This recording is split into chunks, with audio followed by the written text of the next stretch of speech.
of punctuality to them. Given that this is their normal behavior, what can I do to change the way I react, the way I handle the situation? Power talkers accept personal responsibility. And there's so many examples of this in our daily interactions. Hey, suppose you're talking to a customer. Your gut tells you that this customer isn't really following you. They don't quite get what you're trying to explain. If you say, you know, I don't think you really understand, what do they hear? You're stupid.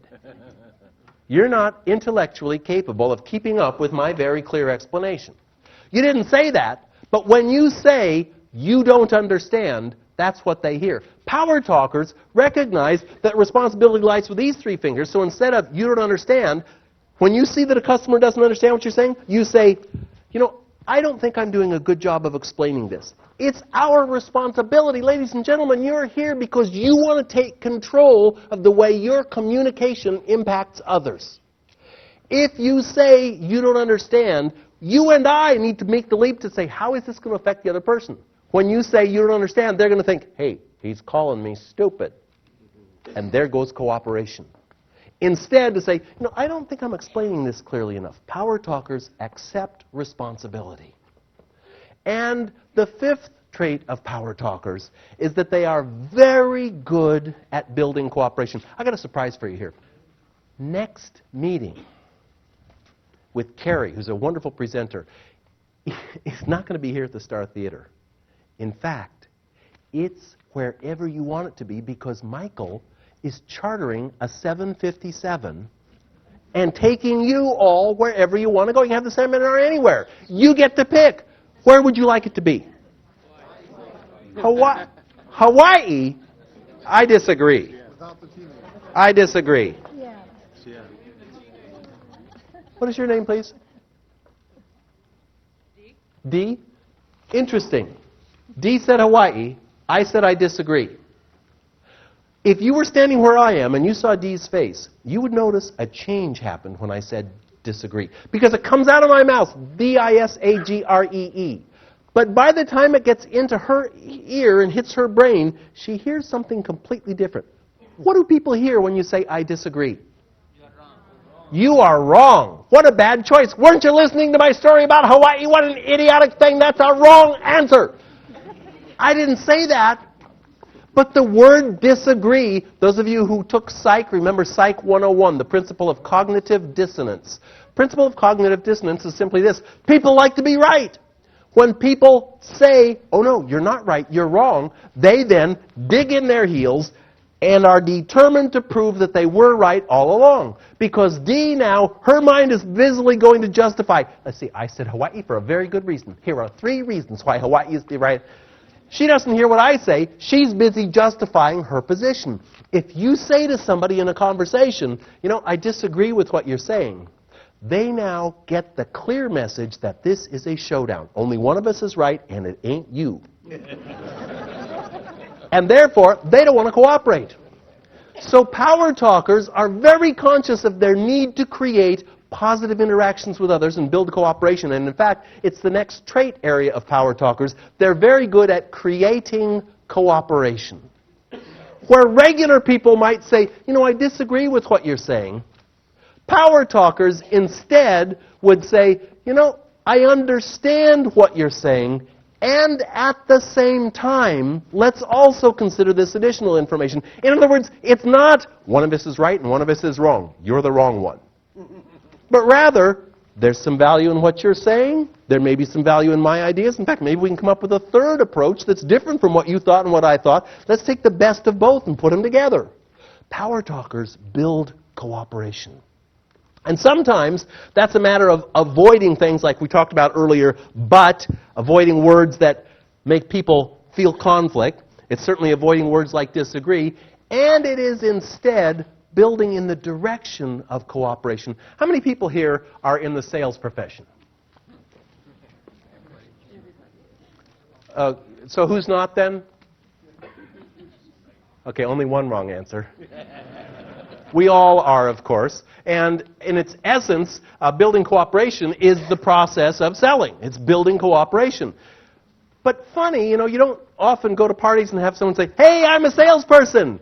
They're not, people aren't all that proud of it. And I notice for myself, when I leave you this evening, I'll get a good night's sleep, I'll head back to Seattle tomorrow, and definitely, when I'm on the plane tomorrow, hey, when I close tonight and go back to my room, I'm played out. I'm talked out. When I get on the plane tomorrow, the person next to me will certainly say, "Oh, were you going to Seattle? Do you live in Detroit?" No, I live in Seattle." "Oh, well, what brought you to Detroit?" They want to start a friendly conversation. If I say, "Oh, well, I'm a speaker, and I write business books, and I was given a presentation last night," and they're thinking, "Oh, that's interesting. I've never met a speaker before. Now, what did you say?" And they're thinking, "Okay, we've got 3 hours here. Give me a seminar." Now, what I really would like to say is, give me a break. I'm all talked out. I need to rest. But this would be rude, so I found the best way to handle it is I simply say, "Oh, me? I sell life insurance." Those of you in financial services know, this is magic. They will not, even though there's nothing to look at, they'll be glued to the window the whole time. They're not want to risk talking to a salesperson. Why is it people have this image? But let's go to the dictionary. Let's look it up. The way dictionaries work, incidentally, is not some literary academicians write in the dictionary what words should mean. They instead literally send out postcards with a word written on it to thousands and thousands of people, and they ask you to write what it means to you, and then they compile those. Dictionaries, in other words, reflect common usage. They don't set usage. So let's go to Webster's. Let's look up sell. What does it have to say about sell? Well, let's see. It's pretty small print, but there are some words that jump out, like betray, cheat. Oh, I have not altered this definition. This is in Webster's. This is the definition of sell. Let's hold it. Let's get a closer look. This can't be right. Let's get a closer look here. Let's see. To deliver or give up in violation of duty, trust, or loyalty. To betray, especially foolishly or dishonorably. To deliver into slavery for money. Hold it. To impose upon, to cheat. That's the dictionary definition of sell. How it got there, of course, is salespeople put it there. Salespeople put it there by treating customers in a manner that makes them not want to be sold to. Now, fortunately, we're talking about the salespeople in the other auditorium, not us. Still, we've got to recognize going in that people have a predisposition to not want to be sold to because they perceive that salespeople are going to... When those kind of salespeople talk to me, I feel like, okay, they just came out of the training seminar, and the training seminar said, these are the 17 key wonderful things about our product. Make sure you do not let the customer get a word in edgewise. They're going like, there are 17 reasons why you should buy from me. Now, do not interrupt. I've got to give you all 17. That's not the way to sell. And as a speaker, I'll often hear one of my colleagues, somebody who you hear at Yes, and I might be sitting in the audience saying, well, hold it, wait a minute, that's my material. And I think, well, no, is that, or did I hear that from someone else? Because there's only so much truth going around. But what I'm going to share with you now, I remember the shower I was standing in when I thought of this. It was purple tile. It was in Niles, Illinois. If you ever hear anybody talk about CPR selling, that's my material. Here's the best way to sell. First, quit closing sales. Because remember, we're here tonight talking about the impact language has on us and our behaviors. What is in your words is in your mind, is in your actions. Well, closing sales, that means like, I got the signature, I've got the money, I'm out of here. And no wonder customers feel like they're really romanced when they're prospects, and when they become customers, it's not such a pleasant experience. So let's remember that if you use terminology, common terminology like closing sales, there's that link, that connection between your mouth, your brain, and your behavior. If you say you closed the sale, it's like giving yourself permission to walk away and abandon this customer. Because every customer conversation is not a closed deal. You don't close sales. Every conversation is a step in the direction of nurturing a long-term relationship. And so I want to have you purge closing sales. Just get that term out. And instead, when you're talking about a situation where you would normally say, hey, I closed a sale, instead talk about having initiated or opened a relationship. Instead of talking about a customer service problem you had to solve, talk about nurturing the relationship and extending the relationship because, of course, profits in business result from long-term customer relationships. That's why earlier we focused on building referrals. Referrals come from customers who are pleased with their relationship. They don't give up referrals to those with whom they don't have a basis of trust. It's all about building long-term trust. So instead of closing sales, I want you to administer CPR. And I'm not talking about, knock them down to the pavement and start beating on their chest. Instead, CPR is an acronym that stands for what I believe to be the 3 simple and typically overlooked guides to good selling. The first is to ask questions. The number one mistake salespeople make, no matter how many books, videos, seminars they go to, salespeople talk too much. The best trait a salesperson can have is to ask good questions. They come in 3 varieties. Open-ended question, for example, those of you who are in real estate sales here, is not to say, let me tell you about the 7 houses I have listed in this area, and let me tell you why my brokerage is the best one, let me tell you why I'm wonderful. The best thing to do is to say, tell me, as you choose a realtor to help you in selecting your new home, what are the things that are most important to you? And then you have to shut up.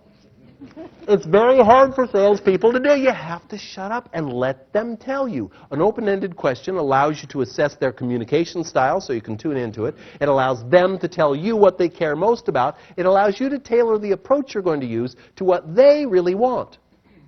Multiple choice questions help your prospect or your customer steer you toward the best solution for their set of needs. Is convenience in commuting to work more important to you, or is it resale value for your home? Is it the ability to expand your home as your family grows, or are you looking for a place that you can be comfortable in for the rest of your life and not have to expand? Incidentally, for realtors in the audience, yesterday I signed the final documents. I am moving from my current 3,500-foot home to a 1,600-foot home. It's the great downsizing experiment. And I go back tomorrow to finish packing up, to move in on Friday, and it's so exciting to me that if somebody were selling a house to me, I wasn't looking for a house, I just fell in love, I just saw this cottage and thought, I want to live there. It's less than half the size of my current home, but isn't it time I got rid of that junk that I just keep moving from house to house? So, very important that we ask our prospects what they care about.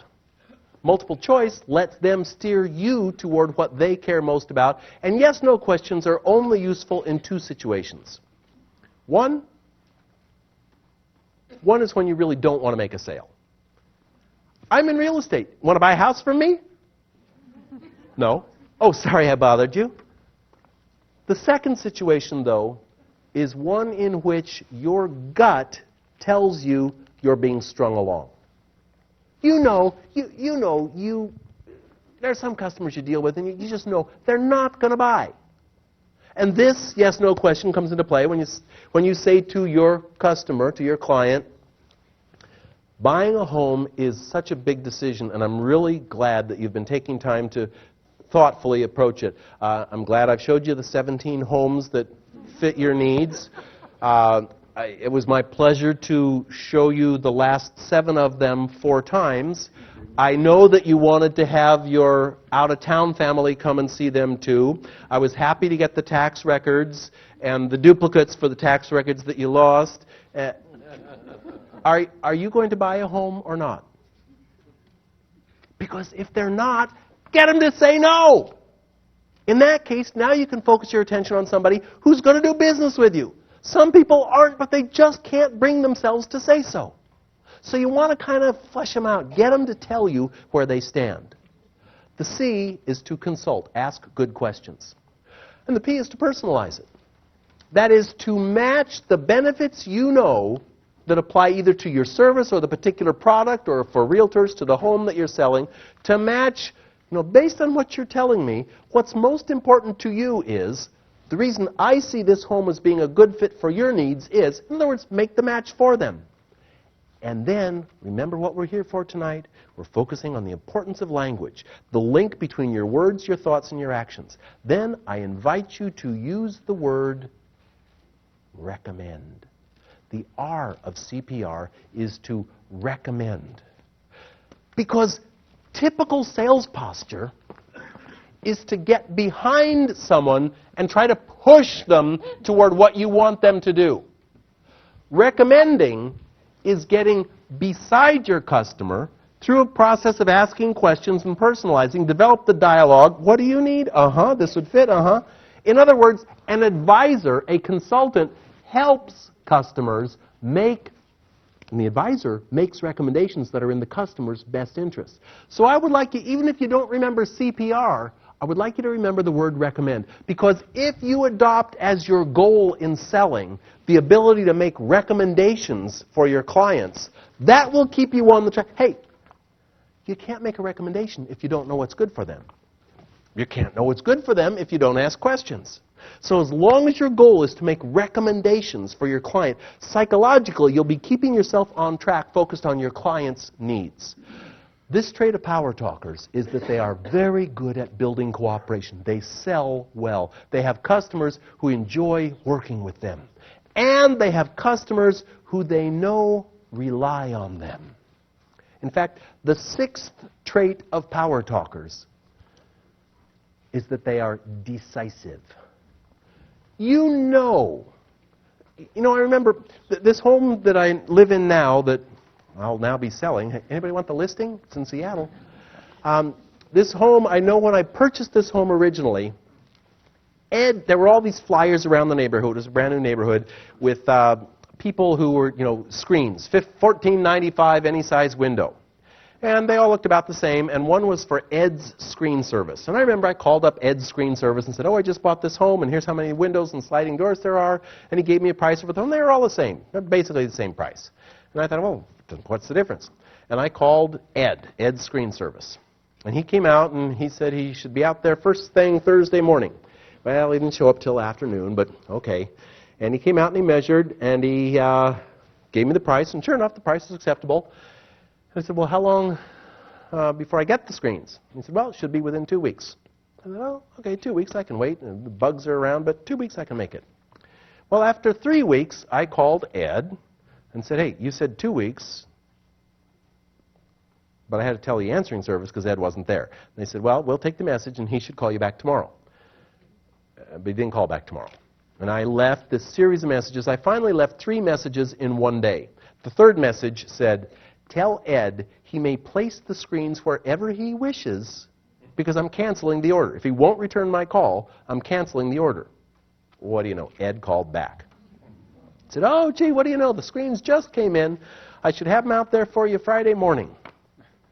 Well, okay, so it was 3 o'clock in the afternoon, but all right. And he installed the screens. It was okay. Everything was okay.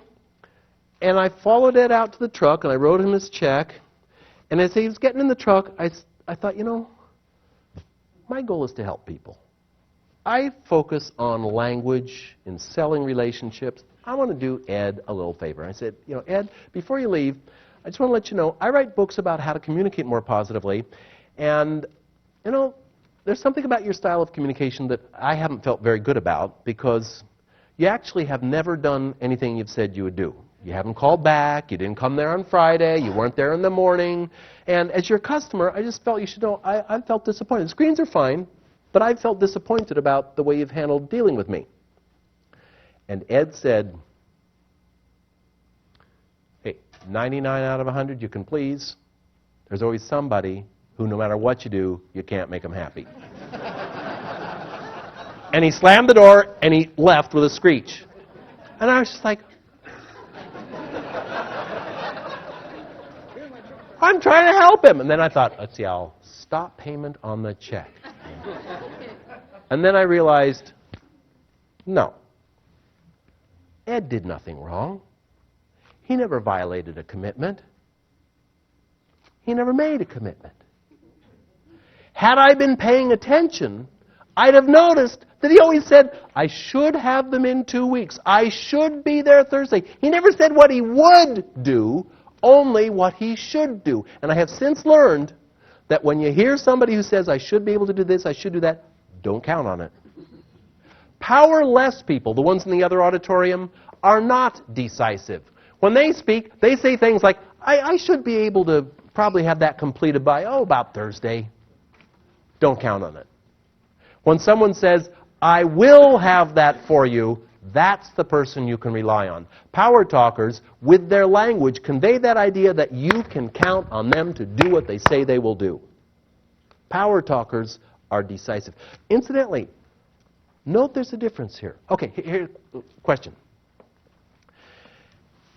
If you are on vacation and you order room service and your breakfast is delivered to your room in 22 minutes, will you be happy or not happy with the 22-minute wait? It depends. If there's a little placard at your bedside table that says, Express breakfast, delivered in 15 minutes, then from 14 minutes on, you're going, what is wrong with them here? Where is my breakfast? They are so slow at this place. What is wrong with them? But if you place your order and they say, I'll have that up within half an hour, and you hear a knock at 22 minutes, you're going, man, they're fast. What great service they have here. It's the same 22 minutes. Your satisfaction is dependent on the gap between what happens and what you expect to happen. So if you think you're going to get it done by Thursday, don't say, I should have it by Thursday. Don't say, I'll try to have it by Thursday. Don't even say, I will have it by Thursday. Say, I will have it by Friday. Then deliver on Thursday. They now go, whoa! Beat his word!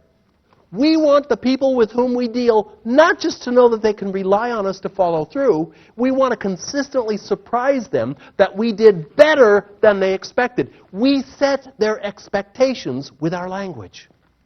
And of course, this also builds in a safety cushion because sometimes unforeseen circumstances make it impossible for you to do things as well as you would like to. And when you have built in that safety cushion, you can at least meet their expectations even if you don't exceed them. Power talkers speak decisively. You know you can rely on them. They don't say what they should do, they say what they will do. They don't say, I'll try to get that done. They say, I will get that done. Now, to be honest, we're covering so many different approaches, so many different phrases here. And while they're all important, to tell you the truth, the one that means the most to me, and I want to level with you on this, candidly speaking now, let me be frank. Okay, so what are you thinking when someone says this? Yeah, let me be honest with you. I'm not honest with other people. Let me tell you the truth, as opposed to the lies I've been telling you up until now. The seventh trait of power talkers is that they tell the truth. It's so common. You say it now. I've pretty well purged myself of this, but it's such an epidemic of habitual phrases that people say, well, to tell you the truth, honestly, frankly, let me level with you, all of which imply that it's not your normal behavior. Yet, how many of you have read that book, The Millionaire Next Door, one of the books in the series, Millionaire Next Door? Excellent series. I highly recommend it. And before I read that book, I had a wrong impression, as do most people who read the book. And that is, you say, well, the author set out to say, what is it about millionaires that makes them different from other people? What about people who achieve financial security? What's different? And most of us, myself included, think, oh, okay, well, they're extra smart, or they're taller than everybody else, or they come from families of privilege, or they graduate at the top of their class, or they got some special, there's some inside deal. Turns out not to be the case. People who achieve financial success are not extra bright. They didn't graduate at the top of their class. They don't have special family backgrounds. They're simply down-to-earth people who set a plan, who work consistently, who save money, who have goals in mind. They're regular people. When the author interviews the millionaires and says, what is it about you that made you achieve financial success? They don't say, well, I'm extra smart, or, boy, I was a good student. They don't say that. The number one answer is, I'm honest. People know they're going to get fair treatment from me. They know they can rely on me. They know I'll do what I said I will do. I have built a lifetime track record of honesty. Caution. Ladies and gentlemen, caution. Everything I've said up until now this evening has involved a substitution. I've said, don't say problem, say challenge. Don't say, I can't seat you until 3, say, I can seat you at 3. Don't say, I'll have to call you back, say, I'll be glad to call you back. In every case, except one, there's a substitution, there's a better way to say things. There is no better way to say, I am an honest person. There's no phrase you can use. All you can do is create a lifetime pattern, a record of people knowing that you are truthful. Don't lie. Don't lie on the little things. For yourself, establish for yourself a personal 100% record of you tell the truth. And I'm not just talking about big lies, little things like, okay, anybody here married still? Okay, so, you never take the trash out on time. Never? I think there was once, 4 years ago, didn't I take it? You always do this. You never do that. Those are not truthful statements. It is also not truthful. Okay, this is getting a little extreme. Something you will not hear me say is, I don't remember. Because literally, from a biological standpoint, you remember everything from the moment of your birth. Some would say from the moment of your conception, or at least some point as you were developing in your mom's womb, you started remembering things. Right now, you remember every sound, every smell, every sight, everything that's occurred to you in all your life. Now, you might not recall it at this moment, but you do remember it. So if you say to someone, geez, I can't remember, that's literally not true. That's a lie. It's also a destructive lie. Because when you say, I can't remember, you're saying, my brain has limited power. No. There is no supercomputer, no Cray, no supercomputer on Earth comes close to the processing and memory storage capabilities of your brain right now. We have such a phenomenal resource. We don't forget anything. So don't say, I can't remember. Personally, what I say is, I don't recall. Because that's actually fact. It's in there. I'm not pulling it out right now. I might not be remembering at this moment what that phone number is, but it's in there.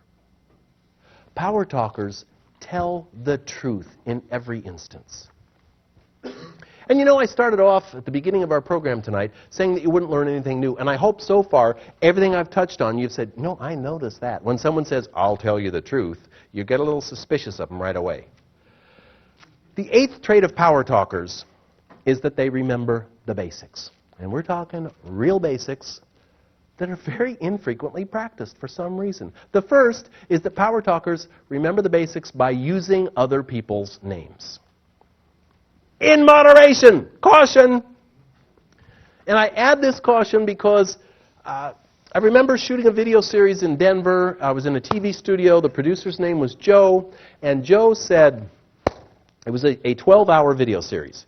Joe said, George, this is going to be such a fantastic program. You have just great material here. George, I've been all through your outline. I see all the points you're going to cover. George, they are so right on. It's going to be great. And George, there's one thing I noticed in looking over your outline that you didn't specifically focus on. And George, I want to encourage you to add this chunk of material because, George, it is so important. Because after all, George, I sell myself.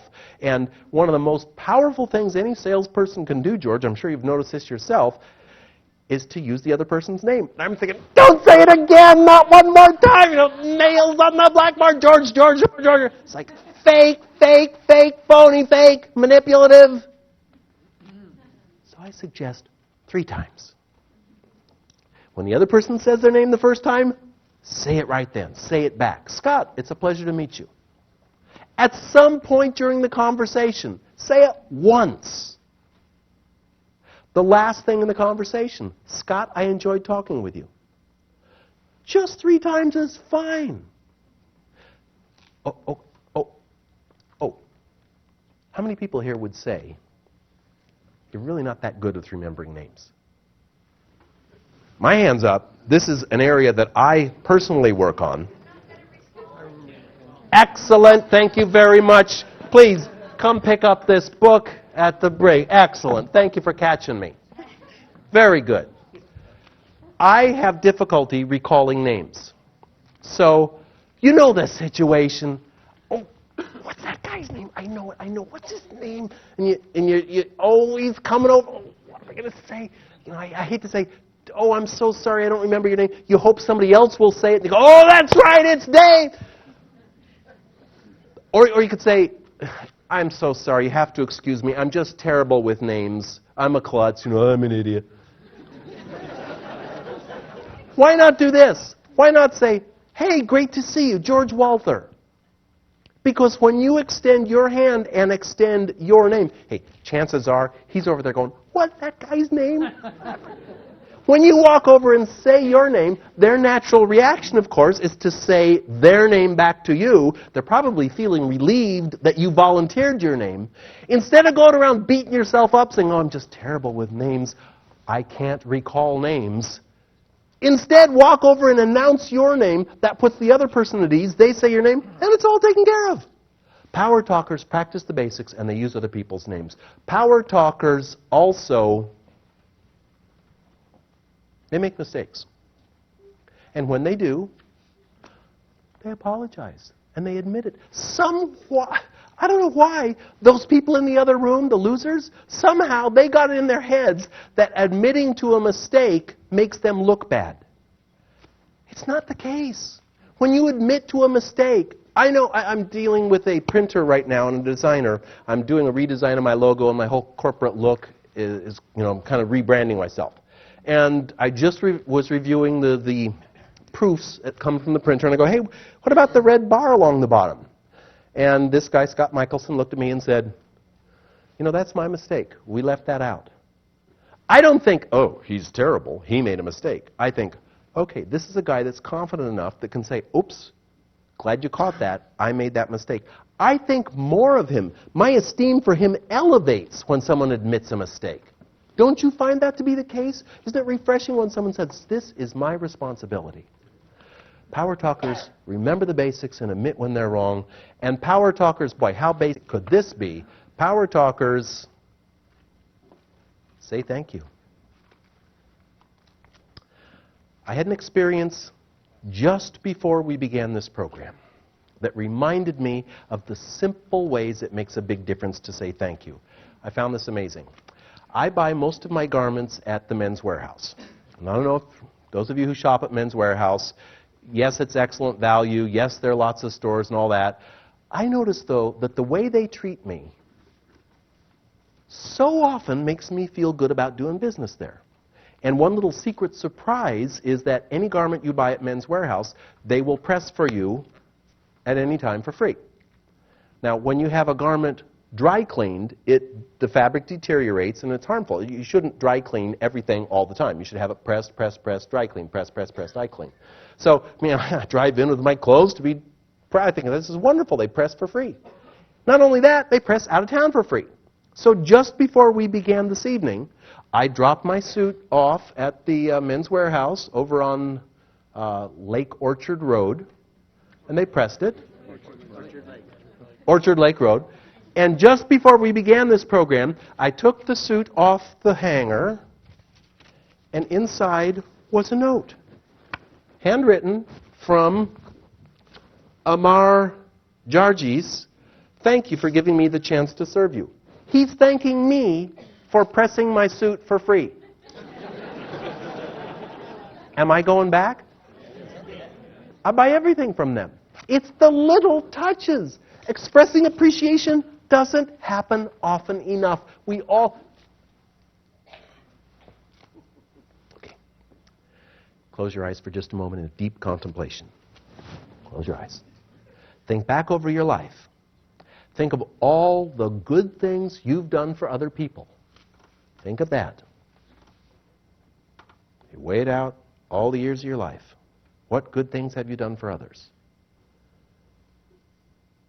Okay, now think about the appreciation you have received from others. All your life. Okay, those of you who have received more appreciation than you deserve, raise your hand, please. Okay, there are always a couple people who don't understand the question. None of us get the appreciation we deserve, and our customers are just like us. We're going through life going, hey, I do a lot of good stuff. I don't get appreciated much. When someone says, thank you for giving me the pleasure of pressing your suit for free, like, yeah, I've been waiting for this. I'll go back. Power talkers express appreciation. What did you come here for tonight? Learn. I'm glad you came here to learn. I'm glad you came here for education. I hope you came here because you want to do something with this. But what? I got a game plan for you. What can you do right now? My hope, of course, is at this point that you remember many of the substitutions we've talked about, that you review your notes.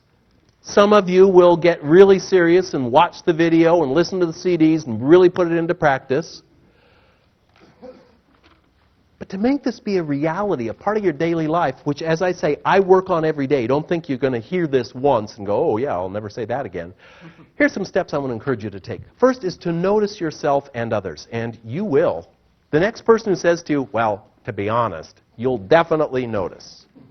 The next time when someone says, I'll have to call you back, you're going to be thinking, you know, that would sound a lot better if you said, I'd like to call you back. The next time someone says, you know, I've really got a problem with this customer, you're going to be thinking, you know, you'd have a much more positive approach to things if you said, I have a challenge with this customer's account.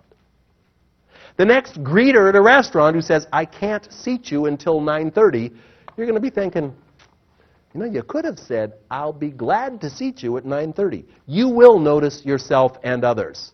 I invite you to select an office supporter. Perhaps you have a colleague here who's gone through the same curriculum that we have done today. If not, then tomorrow do your own little training session. And for those of you tomorrow who go back and kind of give a little mini seminar, you could bite it off. You could take it, say, like one phrase at a time. Let's go through the 50 phrases one at a time. And you say to those around you, please help me. I'm not even aware of how frequently I say these things. So some people, they'll take a wide rubber band and kind of write in there, okay, I'll have to. That's what they're going to stop saying. You say, hey, if you hear me say I'll have to, just reach over and give it a little snap. You know, and whap, ooh, it hurts. And you learn. And if you don't learn, then we've got the advanced course in power. Get somebody at work to help you pay attention, and of course pay attention to them. Do it at home. Hey, if you go back to your kids and say, I'll give you 50 cents every time you catch me saying I'll have to, it's amazing how helpful they will be. I definitely invite you to take advantage of the reinforcement materials. Start with one target phrase. Just decide, I'm not going to say I'll have to. I'm going to always say I'll be glad to, I'd like to, I'll be happy to. Start in one place. Take advantage of the reinforcement materials available here tonight. Take a refresher course on tonight and make it an intense one. I also invite you to visit the website where you can download for free. You'll see it's very obvious there that there's a 50-phrase reference card so that you can print it out and have it right by your phone so you can keep track of all 50 phrases. You can do this. It's not easy. It is simple.